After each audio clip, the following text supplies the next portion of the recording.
kesabaran para nabi dan rasul. Bila kita berbicara tentang kesabaran Rasulullah Sallallahu Alaihi Wasallam, maka tidak cukuplah hanya dengan beberapa perkataan, dengan beberapa tulisan, karena hampir seluruh hayat beliau dihiasi dengan sikap kesabaran yang luar biasa. Rasulullah Shallallahu Alaihi Wasallam bersabar terhadap lidah-lidah yang menghinanya. Ini sungguh sangat menyakitkan, apalagi beliau hidup di tengah masyarakat yang senantiasa mengedepankan sanjungan dan menjauhkan dari beragam cela. Beliau Shallallahu Alaihi Wasallam juga sabar terhadap penyakit dan kemiskinan, sabar dalam berdakwah kepada Allah Subhanahu wa Ta'ala, serta bersabar dalam situasi yang serba sulit. Suatu saat Umar Al-Faruq radhiyallahu anhu menemui Nabi Sallallahu Alaihi Wasallam. Lalu ia melihat Nabi Sallallahu Alaihi Wasallam tidur di atas tikar, sehingga bentuk anyaman tikar itu menempel di lengannya dan di bawah kepala beliau. Maka Umar pun menangis. Kemudian Rasul Sallallahu Alaihi Wasallam bertanya, "Wahai Umar, apa yang membuatmu menangis?"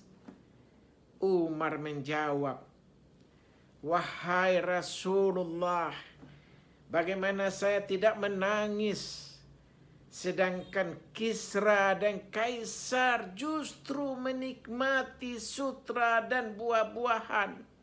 Padahal engkau adalah utusan dan kekasih Allah." Rasul menjawab, "Wahai Umar, apakah kamu tidak rela jika kita memiliki kenikmatan akhirat, sedangkan mereka hanya memiliki kenikmatan dunia?" Hadis diriwayatkan Al-Bukhari dan Muslim. Sedangkan kenikmatan akhirat itu lebih baik dan lebih abadi. Nabi Sallallahu Alaihi Wasallam pernah ditawari kenikmatan dunia seperti harta, kemewahan, sutra dan emas, bahkan gunung emas sekalipun. Akan tetapi beliau Rasulullah menolaknya. Beliau lebih memilih hidup sabar menghadapi kefakiran dan kelaparan, dan bersyukur saat merasa cukup dan merasa kenyang. Rasul Sallallahu Alaihi Wasallam berdoa, "Wahai Tuhanku, hidupkanlah aku dalam keadaan miskin, dan matikanlah aku dalam keadaan miskin, dan hidupkanlah aku ke dalam golongan orang-orang yang miskin." Hadis riwayat Ibnu Majah. Diriwayatkan pula oleh Abi Umamah bahwasanya Rasulullah Sallallahu Alaihi Wasallam bersabda, "Ya Tuhanku, Tuhanku menawarkan kepadaku untuk menjadikan tanah Mekah berubah menjadi emas. Maka aku menjawab, 'Tidak, wahai Tuhanku. Akan tetapi jadikanlah aku merasakan kenyang satu hari dan merasakan lapar di hari yang lain.'" Hadis riwayat Tirmizi. Rasul Shallallahu Alaihi Wasallam bersabar dalam menghadapi siksaan dari kaumnya. Diriwayatkan dari Urwah radhiyallahu anhu berkata, ketika Nabi Sallallahu Alaihi Wasallam mengerjakan salat di samping Ka'bah, beliau dihadang oleh Uqbah bin Abi Mu'idz dan beliau meletakkan pakaiannya di leher Rasul seraya mencekiknya sekeras-kerasnya. Abu Bakar datang dan memegang pundak Uqbah dan membela Nabi Sallallahu Alaihi Wasallam seraya berkata, apakah engkau akan membunuh seorang lelaki yang mengatakan bahwa Tuhanku adalah Allah, sedangkan bukti-bukti Tuhan telah ada padamu. Hadis riwayat Ahmad. Tidak hanya Uqbah bin Abi Mu'idz yang senantiasa menyakiti Rasulullah sallallahu alaihi wasallam, namun masih banyak kaum musyrikin lainnya yang menyakiti Nabi kita. Seperti Abu Jahal yang pernah melihat Rasul sallallahu alaihi wasallam mengerjakan salat di Ka'bah dan berkata, demi Lata dan Uzza, sungguh jika aku melihatnya mengerjakan salat setelah hari ini, niscaya aku akan melemparkan debu di atas wajahnya dan aku patahkan lehernya. Maka di hari lain Abu Jahal itu berjalan melewati Ka'bah dan kembali melihat Rasulullah sallallahu alaihi wasallam sedang mengerjakan salat. Maka ia pun mendatangi beliau.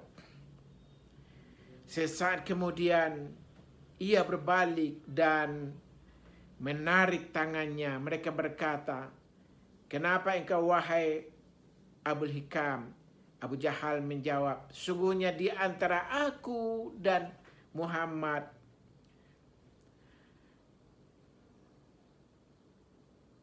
ada parit api dan jurang yang sangat dalam.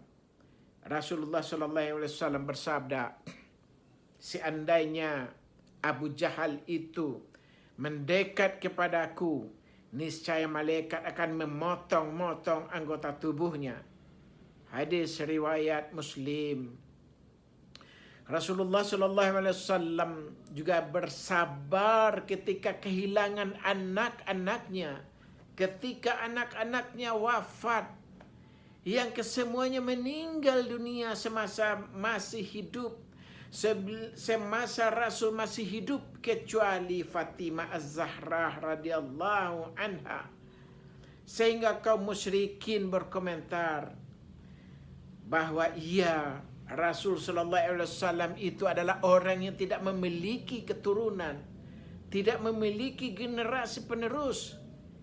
Seandainya Rasul meninggal, niscaya ia tidak akan dikenang lagi. Akan tetapi beliau tetap bersabar dengan hinaan seperti ini, sehingga Allah Subhanahu wa taala tetap menjadikannya dikenang, mengangkat derajatnya dari masa hidupnya sampai masa hari kiamat kelak, dan menggantikan kesabarannya Nabi dengan limpahan rahmat yang banyak. Allah Subhanahu wa taala berfirman, sesungguhnya kami telah memberikan kepadamu nikmat yang banyak, maka dirikanlah salat karena Tuhanmu dan berkorbanlah. Sesungguhnya orang-orang yang membencimu, dia yang terputus dari rahmat Allah itu. Surat Al-Kautsar ayat 1-3. Ketika Ibrahim, putra Rasul Muhammad SAW dari istrinya Maria, meninggal dunia, Abdurrahman bin Auf melihat beliau menangis. Maka Abdurrahman bin Auf bertanya, apakah engkau menangis wahai Rasulullah? Rasul menjawab, wahai Ibnu Auf, sesungguhnya apa yang menimpaku ini adalah suatu rahmat. Lalu Rasul melanjutkan, sesungguhnya mata ini memang menangis dan hati ini memang sedih. Namun kami tidak akan mengatakan apapun kecuali apa yang diridai Tuhan kami. Dan sesungguhnya kami sedih berpisah denganmu, wahai Ibrahim. Demikian hadis riwayat Muslim. Ketika wafat, Ibrahim ini berumur berkisar 16 tahun. Ketika itu Rasulullah berusia sekitar 60 tahun. Beliau mengangkat mayat anaknya Ibrahim ini dan beliau tetap bersabar menghadapi cobaan ini. Rasulullah SAW reda ikhlas terhadap semua ketetapan daripada Allah. Seakan-akan Rasulullah berbicara kepada gunung mengenai kondisi ketika berpisah dengan anaknya.